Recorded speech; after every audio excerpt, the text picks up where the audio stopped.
존경하는 헌법재판소 재판관님, 국회 소추위원, 국회 법제사법위원장 정청래입니다. 대한민국의 운명을 좌우할 현직 대통령에 대한 탄핵 사건을 심리하시는 동안 그 역사적 중압감에 얼마나 노후가 많으셨습니까? 민주주의와 헌법 수호에 대한 열정으로 일관해 오신 재판관님들의 노고와 헌신에 국민의 한 사람으로서 경의를 표합니다. 대한민국 민주주의와 국가 발전을 위하여 피청구인 윤석열은 파면되어야 합니다.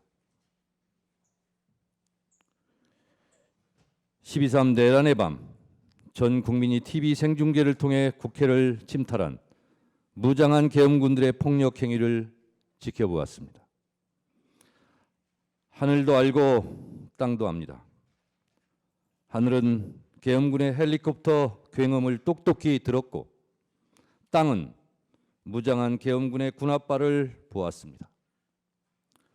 호수 위에 떠있는 달 그림자도 목격자입니다. 전 국민이 목격자고 전 세계 외신들도 한국의 비상계엄 친위 쿠데타를 실시간으로 타전했습니다. 내란 우두머리 피의자 윤석열을 파면해야 될 필요하고도 충분한 조건은 이미 성숙되었습니다.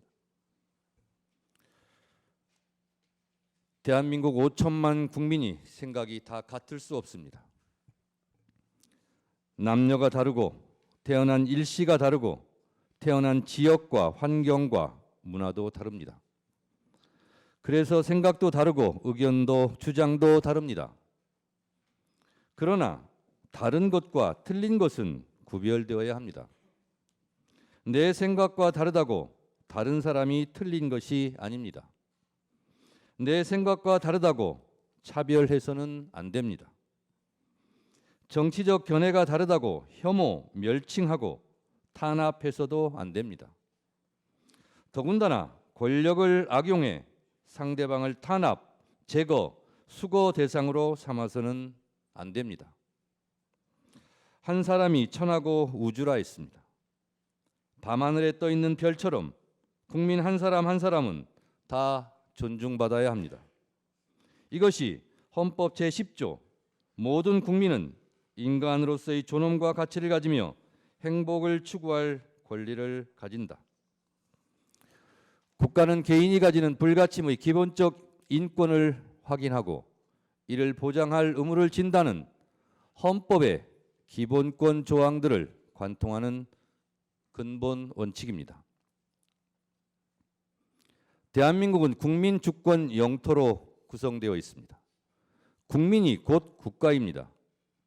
국민은 국가를 사랑하고 국가는 국민의 생명과 재산, 안전을 보장해야 합니다. 국민은 국가를 사랑하기에 애국가를 부르고 국기에 대한 맹세를 합니다. 대한민국 국민들은 생각이 달라도 애국가와 태극기를 사랑합니다. 국가를 위하여 개인을 희생하면서 헌신 봉사하는 애국심은 대한민국 국민이 1등입니다. 대한민국 국민은 나라를 사랑합니다.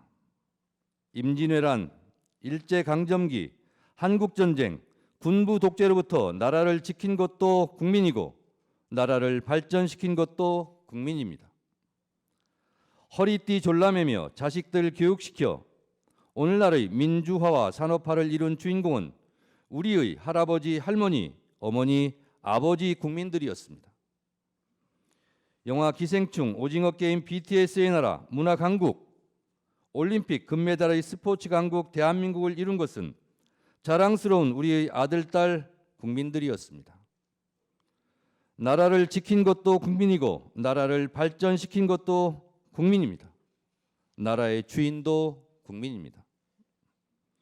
대한민국 국민은 헌법을 사랑합니다. 헌법은 생각과 주장, 의견이 다를 때 대한민국은 이 방향으로 가자고 결정해 놓은 대국민 합의 문서입니다. 국민 전체의 약속이자 국민이 지켜야 할 국가 이정표입니다. 헌법은 나침반입니다. 헌법은 국민이고 애국가이고 태극기입니다. 대한민국 국민 누구도 헌법 위에 군림할 수 없습니다. 대한민국의 주권은 국민에게 있고 모든 권력은 국민으로부터 나온다는 것.